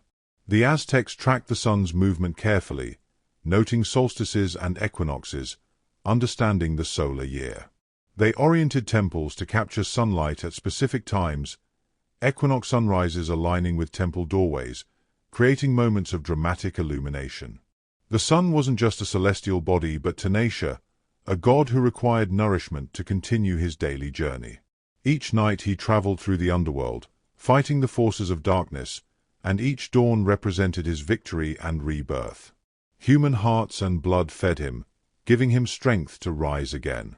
This understanding made sunrise not automatic but achieved, won through ritual sacrifice, maintained by human effort. When the Aztecs watched the sun rise, they saw their own efforts reflected back. The sun rose because they fed him, because they maintained their covenant with the divine. The sun's daily appearance was simultaneously natural phenomenon and sacred miracle, both predictable and precious. Fact 76. The maguey plant. The maguey or century plant was extraordinarily useful to the Aztecs, providing multiple resources. Its sap fermented into pulque. Its fibers made rope, thread, and coarse cloth. Its leaves could be used for thatch or woven into mats. Its thorns served as needles or ritual bloodletters. Even its roots were useful. The goddess Mayahul represented the maguey, shown with multiple breasts symbolizing the plant's many gifts. Maguey grew in semi-arid areas where corn struggled, extending the agricultural margin. The plant needed little water, was hardy and reliable. For the Aztecs, maguey was a gift plant, providing sustenance and materials, asking little in return. Today, maguey is still cultivated, still provides pulque in traditional communities, and is the source of mezcal and tequila. The maguey fields surrounding the Valley of Mexico would have been important agricultural zones, their blue-green plants spreading across hillsides, each plant a resource waiting to be harvested. Fact 77. Day of the Dead Origins. The modern Mexican Day of the Dead, Dia de Muertos, has roots in Aztec beliefs about death and the afterlife. The Aztecs held multiple festivals honoring the dead, believing the deceased could return to visit the living at certain times. They made offerings of food, flowers, and incense at graves and in homes. The Spanish tried to suppress these practices, but eventually they merged with Catholic All Saints and All Souls Days. The modern celebration maintains Aztec elements, marigolds, the traditional flower of the dead, tamales and chocolate as offerings. The understanding that death isn't ending but transformation, that the dead remain part of the community, that certain times thin the boundary between worlds. Day of the Dead shows Aztec beliefs persisting through centuries of colonialism, adapted but recognizable, indigenous spirituality maintained within Catholic framework, a living tradition connecting millions of modern Mexicans to their pre-Columbian ancestors. Fact 78. Aztec paper, amatl. The Aztecs made paper from the inner bark of fig trees, called amatl. To make paper, they would strip bark, soak it, pound it flat, then arrange the fibers in crosswise layers and dry them in the sun. The resulting paper was strong, flexible, and could be painted. Most Aztec codices were painted on amatl paper, though some used animal skin. Paper itself was valuable, offered to gods and burned in ceremonies. Paper making was specialized work, centered in certain towns that paid their tribute in paper. The Spanish initially used amatl paper for their own documents before European paper became available. Today, traditional amatl paper is still made in a few communities, maintaining methods unchanged for centuries.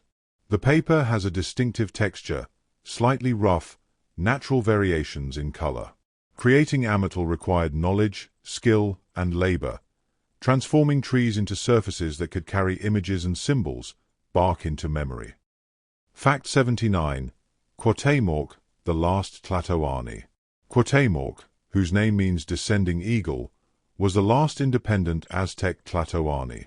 He took power in 1520 after the death of his uncle Moctezuma II and the brief reign of Cuitlahuac, who died of smallpox. Cuauhtémoc was young, about 25, but a proven warrior. He organized the fierce resistance during the Spanish siege of 1521, rallying his people even as the city was destroyed around them, even as disease and starvation ravaged the population. When finally captured, he asked Cortés to kill him rather than endure captivity. Instead, Cortés kept him alive as a hostage. Years later, fearing Cuauhtémoc was plotting rebellion during an expedition to Honduras, Cortés had him hanged.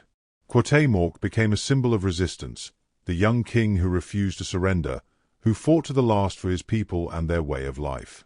Today, he is honored in Mexico as a national hero, monuments commemorate him, and his name represents indigenous resistance and dignity in the face of conquest. Fact 80. The Templo Maya excavations. When the Cuauhtémoc stone was discovered in 1978, it led to extensive excavations of the Templo Maya, which had been buried under colonial and modern Mexico City. Archaeologists found the pyramid's base, offering chambers filled with thousands of objects, the remains of multiple building phases, and evidence of the rituals performed there. The offerings included sea creatures from both coasts, showing the empire's extent, objects from Maya lands, skulls of sacrificial victims, and countless precious items. The discoveries revolutionized understanding of Aztec religion, confirming what Spanish sources described and adding enormous detail. Today, the Templo Maya site is a museum where you can see the pyramid's base, walk among the ruins, and view the incredible offerings recovered. Standing there, surrounded by modern city, you can sense the layers of history, the Aztec past literally underlying the present, ancient stones speaking beneath colonial churches and modern buildings. Fact 81. Aztec philosophy. Aztec philosophy, preserved in poems and wise sayings recorded after the conquest, shows sophisticated thought about existence, truth, and meaning. Aztec philosophers called Tlamatinaim, those who know things, debated whether anything was truly permanent or if everything was transient as flowers. They used the metaphor flower and song, in Xochitl to represent the highest truth that could be expressed through art and poetry. They asked whether life on earth was real or a dream, whether anything survived death. They pondered right conduct, how to live well, what duties we owe to others, how to face suffering and mortality. Nezahualcoyotl's poems exemplify this philosophical tradition. The Aztecs weren't simply a warrior culture, but a civilization that produced deep thinkers who grappled with eternal questions, who understood that life's brevity made it precious, who sought truth through beauty, who created meaning through art and thought even while acknowledging existence's ultimate mystery. And so we rest in those questions, in that search for meaning, in the understanding that our ancestors everywhere wondered about the same things, that humans have always looked at the stars and asked why, have always faced mortality and sought meaning, have always created beauty in the face of transience. And we find comfort in that continuity, in knowing that our questions are ancient questions, that our search is humanity's search, that we're part of a story that began in the mists of time and continues still, and we rest in that story, letting it hold us, gentle and vast, as we drift towards sleep. We gather now the final stories of the Aztec world, the last threads of this remarkable civilization, understanding how it continues to shape the present. Fact 82. The volcanoes, Popocatépetl and Iztaccíhuatl. Two massive volcanic peaks dominate the Valley of Mexico. Popocatépetl, Smoking Mountain, which occasionally erupts even today, and Iztaccíhuatl, White Woman, whose snow-covered profile resembles a sleeping woman. Aztec legend tells of a tragic love story. Iztaccíhuatl was a princess whose father promised her to the warrior Popocatépetl if he returned victorious from battle. But enemies falsely reported his death, and Iztaccíhuatl died of grief. When Popocatépetl returned and found her dead, he carried her body to the mountains, where the gods transformed them both into volcanoes, eternally together. From Tenochtitlan, these peaks would have been visible on clear days, snow-capped giants watching over the valley. They represented both beauty and danger, sources of volcanic stone and fertile ash, but also threats of eruption. The volcanoes were divine presences, mountains where gods dwelt, permanent features of the landscape that witnessed the entire rise and fall of the Aztec Empire. Fact 83. Aztec slaves. Slavery in Aztec society was quite different from later forms. People became slaves through debt, crime, or being captured in war. But slaves retained personhood. They could own property, marry, and have children who were born free. Slaves could buy their freedom or be freed by their owners. Some slaves lived with their families in separate quarters. Others worked alongside free laborers. Slavery was more like indentured servitude than chattel slavery. However, some war captives were destined for sacrifice rather than slavery, and their fate was harsher. The system shows Aztec society's complexity. Inequality existed, but with different rules than we might expect, maintaining some protections even for those at the bottom. Slavery was real and could be harsh, but it wasn't the total dehumanization that characterized Atlantic slavery. It was another thread in the complex fabric of Aztec social organization. Fact 84. The Nahua language family. Nahuatl isn't a single language but a family of related languages, with dozens of variants still spoken today. Classical Nahuatl, the language of the Aztec Empire, is preserved in colonial-era texts.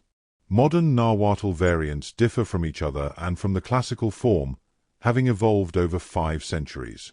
Some communities speak fairly pure Nahuatl, others speak varieties mixed with Spanish. Linguists work to document these languages, recognizing each variant as valuable. Nahuatl literature continues to be created, poetry, stories, translations of world literature into Nahuatl. The language is taught in some schools, appears on signs, maintains presence in public life. Every Nahuatl speaker is a link to the past, carrying forward sounds and structures that echoed through Tenochtitlan streets, preserving linguistic heritage that connects them across centuries to Mexica ancestors. Fact 85. The Causeway System. 3 major causeways connected island Tenochtitlan to the mainland, to the north to Tepeyac, to the west to Tlacopan, and to the south to Coyoacan. These weren't simple dirt paths but engineered structures built of stone and earth, wide enough for 8 horsemen to ride abreast according to Spanish accounts. The causeways had removable sections that could be pulled up, creating gaps filled by water, transforming the causeways into defensive barriers. Smaller causeways connected to Tlatelolco and other nearby areas. During the siege of 1521, controlling the causeways was crucial. They were the only land routes to the island, and battles raged along them. Today, major Mexico City avenues follow the routes of ancient causeways. Calzada de Tlalpan, Calzada de Guadalupe. Modern traffic flows along paths first built by Aztec engineers, ancient infrastructure underlying contemporary city planning. Fact 86. Mayahul, goddess of Maguey. Mayahul, goddess of the maguey plant, was depicted with multiple breasts from which flowed pulque, representing the plant's abundant gifts. According to myth, she was originally a celestial maiden who fell in love with Quetzalcoatl and descended to earth with him. When her grandmother and sisters pursued them, Mayahul was killed and torn apart. Where her remains fell, the first maguey plants grew. This myth connects the plant's generosity to divine sacrifice, explaining its abundance as the goddess's gift to humanity. Mayahul was honored with festivals and offerings. Her myth shows how the Aztecs understood useful plants as divine gifts, how agriculture had spiritual dimensions, how the relationship between humans and the plant world was sacred. The maguey's multiple products, fiber, food, drink, tools, were all Mayahul's blessings, the goddess giving herself to sustain humanity. Fact 87. The Mexican Flag. Mexico's flag bears at its center the image from Aztec legend, the eagle perched on a cactus, holding a serpent. This symbol appears on the founding legend of Tenochtitlan, and modern Mexico chose it to represent the nation, linking the country to its indigenous past. The flag's design has changed over time, but the central emblem remains, directly connecting contemporary Mexico to Aztec history. It's a powerful statement of identity, asserting that modern Mexico is heir to indigenous civilizations as much as to Spanish colonialism. When Mexican athletes carry their flag at the Olympics, when the flag flies over government buildings, when children draw it in school, they're reproducing a symbol over 700 years old, maintaining visual continuity between Aztec empire and modern nation. The flag shows how the Aztec past isn't buried but central to Mexican national identity. Fact 88. Aztec influence on Mexican cuisine. Mexican cuisine is fundamentally Aztec cuisine adapted and expanded. Corn tortillas, beans, squash, tomatoes, avocados, chilies, chocolate, all these come directly from Aztec food traditions. Tamales are made today much as they were in Tenochtitlan. Mole sauces evolved from Aztec cooking. The nixtamalization process for corn, treating it with lime water, is purely indigenous technology that makes corn nutritionally complete. When people worldwide eat salsa, guacamole, or chocolate, they're tasting Aztec heritage. Mexican cooking maintains indigenous roots despite 5 centuries of outside influence, and those roots are largely Aztec. The cuisine shows cultural continuity, ancient knowledge preserved through practice, each generation learning from the last how to prepare tortillas, how to grind corn, how to blend chilies, maintaining techniques and flavors connecting them directly to the Aztec past. Fact 89. The Tribute Empire. The Aztec Empire at its height controlled about 500 city-states across central Mexico, extracting tribute from perhaps 5 to 6 million people. This tribute flowed into Tenochtitlan, food, clothing, raw materials, luxury goods, everything the capital needed and more. The system enriched the capital but created resentment in subject peoples who saw their resources flowing away, who chafed under Aztec domination. When Cortés arrived, many subject peoples allied with him eagerly, seeing a chance to overthrow Aztec rule. The Tlaxcalans, who had resisted Aztec conquest, provided crucial military support. Without indigenous allies, Cortés couldn't have succeeded. The tribute system that made the empire wealthy also created the internal divisions that helped destroy it. The system shows both Aztec organizational ability and the inherent instability of empire based primarily on extraction rather than integration. And so we understand that all empires carry the seeds of their own transformation, that what makes them strong also makes them vulnerable, that power creates resistance, that domination breeds resentment, and we see this pattern repeated throughout history, including our own time, and we rest in that understanding, that recognition of human patterns, of the cycles that govern political life as surely as seasons govern agriculture. And we let go of attachment to permanence, accepting that all things change, that this too is natural and right, and we drift deeper towards sleep, held by the great pattern of rise and fall, creation and transformation. And now we come to the end of our journey through the Aztec world, gathering the final threads, completing the story, honoring what was and what continues. Fact 90. The National Museum of Anthropology. In Mexico City's Chapultepec Park stands the National Museum of Anthropology, one of the world's great museums, housing the most important Aztec artifacts. The calendar stone dominates the Mexico Hall, surrounded by sculptures of gods, reconstructed temples, the Cuauhxoqui stone, and countless other objects. Walking through these halls, you can see what the Aztecs created, stone gods that still radiate power, delicate goldwork, painted codices, obsidian mirrors, feathered costumes. The museum isn't just displaying artifacts but honoring indigenous heritage, asserting its importance to Mexican identity. Millions visit annually, many Mexican schoolchildren among them, learning about their ancestors, seeing the achievements of pre-Columbian civilization.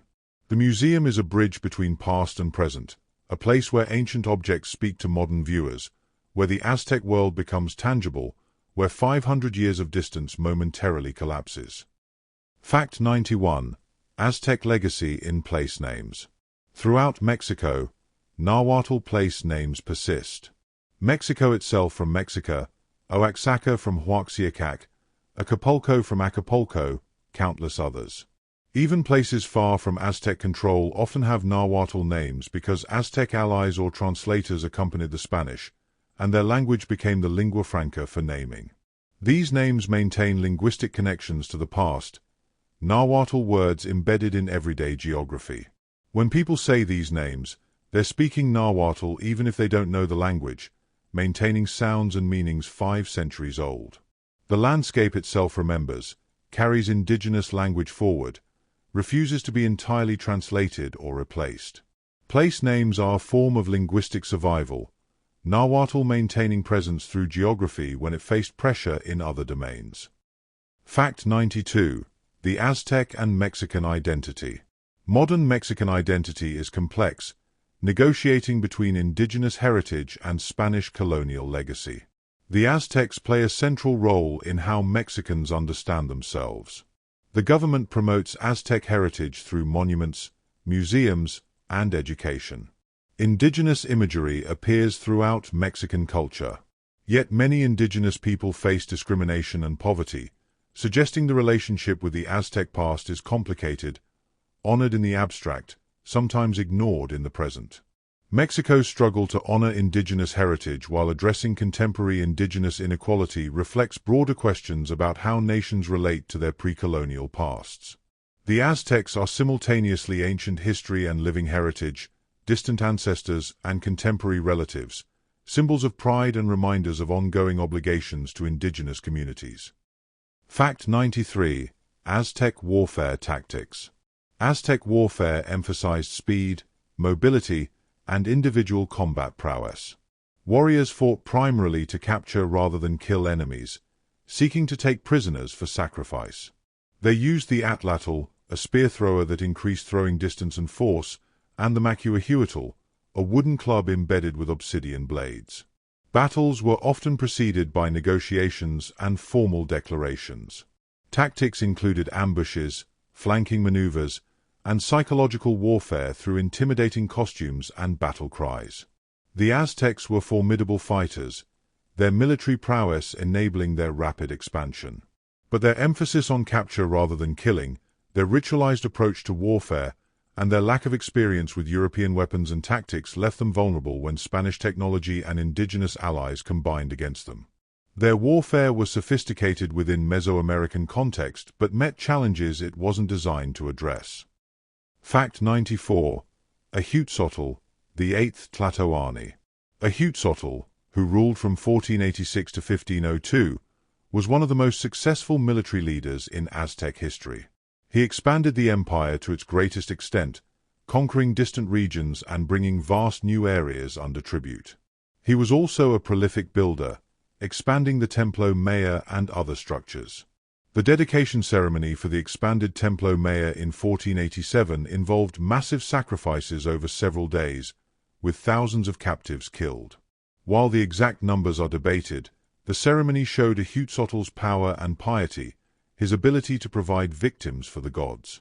He died in 1502, succeeded by his nephew Moctezuma II. Ahuetzotl represents the empire at its military peak, still expanding, still powerful, not yet knowing that within 2 decades everything would collapse. His reign was the last of unquestioned Aztec dominance, the final chapter before contact with Europe transformed everything. Fact 95. The Templo Mayor Museum. Adjacent to the excavated Templo Mayor site is a museum displaying objects found during excavations. Room after room contains offerings recovered from the pyramid: stone knives, masks, skulls of sacrifice victims, countless ceramic vessels, objects from distant regions showing the empire's reach. Sea creatures from both the Pacific and Caribbean coasts show how tribute connected Tenochtitlan to shores hundreds of miles away. Elaborate ceramics from Maya regions demonstrate trade or conquest. The museum's prize is the Cuauhxocui stone, displayed where visitors can see it properly. Walking through this museum, you see the Templo Mayor's ritual life made tangible, the offerings that sustained the gods, the goods that flowed into the sacred center. It's a remarkable collection, archaeological treasure revealing intimate details of Aztec religious practice, and it's all displayed at the site where these objects were deposited centuries ago. Fact 96. The concept of omens. The Aztecs believed deeply in omens, signs from the gods about future events. Spanish chroniclers recorded that in the years before conquest, troubling omens appeared: a comet, the temple of Huitzilopochtli mysteriously catching fire, Lake Texcoco boiling without apparent cause, a strange bird with a mirror on its head being brought to Moctezuma. Whether these omens actually occurred or were retroactive explanations for the conquest is debated. But the stories show Aztec belief that divine will manifested through unusual events, that the gods communicated through signs in nature, that paying attention to omens allowed humans to understand and perhaps influence fate. Moctezuma's reported anxiety about omens shaped his response to Cortés, whether that anxiety was real or exaggerated by later chroniclers. Omens represented the Aztec understanding that the cosmos spoke to those who watched carefully, that nothing was purely random, that meaning could be found in the unusual. Fact 97. Texcoco, the cultural capital. While Tenochtitlan was the military and political center of the empire, Texcoco on the eastern shore of the lake was renowned for its cultural achievements. Under Nezahualcóyotl and his son Nezahualpilli, Texcoco became a center of learning, poetry, philosophy, and law. The city had libraries, schools, and gardens that attracted scholars from throughout Mesoamerica. Nezahualcóyotl's legal code was famous for its wisdom and justice. Texcoco represented the empire's intellectual and artistic aspirations, showing that Aztec culture valued learning and beauty alongside military prowess.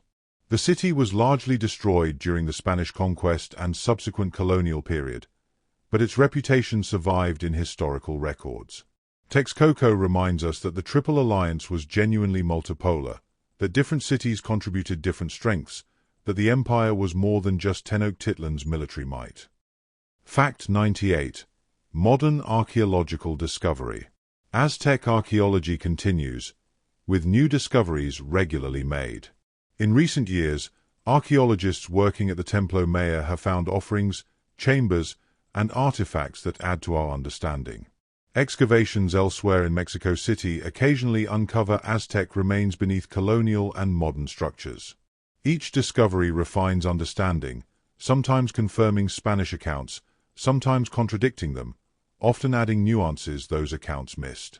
New technologies, ground-penetrating radar, LIDAR, advanced dating methods, chemical analysis, allow archaeologists to learn more from sites and artifacts. The story of the Aztecs is still being written, new chapters added as archaeologists carefully unearth the past, as scholars decipher texts, as scientific analysis reveals details invisible to the naked eye. The Aztec past isn't closed but ongoing, continuing to reveal itself to patient investigation. Fact 99. Aztec Resilience and Transformation. The Aztec Empire fell, but Aztec people persisted. After conquest, Nahua communities adapted to colonial rule while maintaining aspects of their culture. They learned Spanish but kept speaking Nahuatl. They accepted Christianity but wove indigenous beliefs into Catholic practice. They worked within colonial systems while maintaining communal lands and traditional governance structures where possible. This wasn't passive survival but active negotiation, resistance through adaptation, maintaining identity within changed circumstances. Today's Nahua people are descendants of those who refused to disappear, who found ways to be Nahua in colonial Mexico, then in independent Mexico, then in modern Mexico. Their resilience across 5 centuries of change is remarkable, showing that cultures are not fragile but adaptive, that identity persists even when everything else transforms, that the Aztec story didn't end in 1521 but continues in living communities who maintain connection to that past while creating their own futures. Fact 100. The enduring Aztec vision. What ultimately endures from the Aztec world? Not their empire, which lasted barely 2 centuries. Not their gods, at least not in their original form. What endures is something deeper, a way of understanding humanity's place in the cosmos, a recognition that we're part of larger patterns, that our actions matter, that maintaining balance requires effort.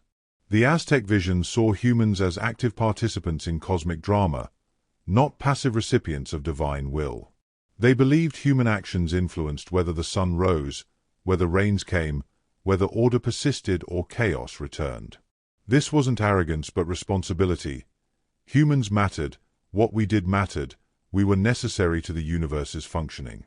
While we needn't accept their specific practices, there's wisdom in their fundamental understanding, that we're not separate from nature but part of it, that we have obligations to forces larger than ourselves, that existence requires maintenance, that beauty and meaning must be constantly renewed. The Aztecs built their civilization on this vision, and though that civilization fell, the vision itself offers insights our modern world desperately needs, about connection, about responsibility, about participating in rather than dominating the world we inhabit. And so we come to rest at journey's end, having walked through the Aztec world, from humble wandering to great empire, from the eagle's landing to the city's fall, from ancient pyramids to modern persistence.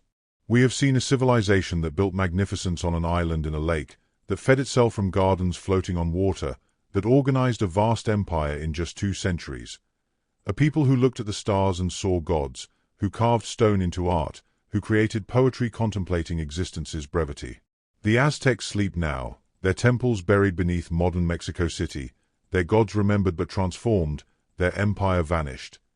Yet they persist, in language and food, in place names and traditions, in the faces and voices of their descendants who carry that heritage forward. The eagle still perches on the cactus, holding the serpent, on Mexico's flag and in the national imagination. A symbol connecting past and present, indigenous and modern, what was and what continues. The volcanoes watch over the valley as they always have, Popocatépetl occasionally rumbling, Iztaccíhuatl sleeping peacefully, eternal witnesses to human rise and fall, patient mountains that will outlast all empires. Rest now, rest deeply, in the thin air of the high valley, the cool mountain darkness, the peaceful certainty that all things transform, that endings make way for beginnings, that nothing is truly lost but only changes form. The 5th sun still rises, maintained now not by sacrifice but by the turning of the earth, by natural law that continues regardless of human ritual, by the great pattern that holds all things. Sleep peacefully, surrounded by mountains and memory, by ancient stones and living traditions, by the understanding that you too are part of the pattern, held in the great weaving of existence. The story continues, as stories always do, in the descendants who remember, in the ruins that speak, in the seed that becomes corn that becomes human that becomes seed again in the endless cycle. Rest now, held by that cycle, carried by that current, drifting gently into the peaceful darkness where all journeys end and all journeys begin. Good night.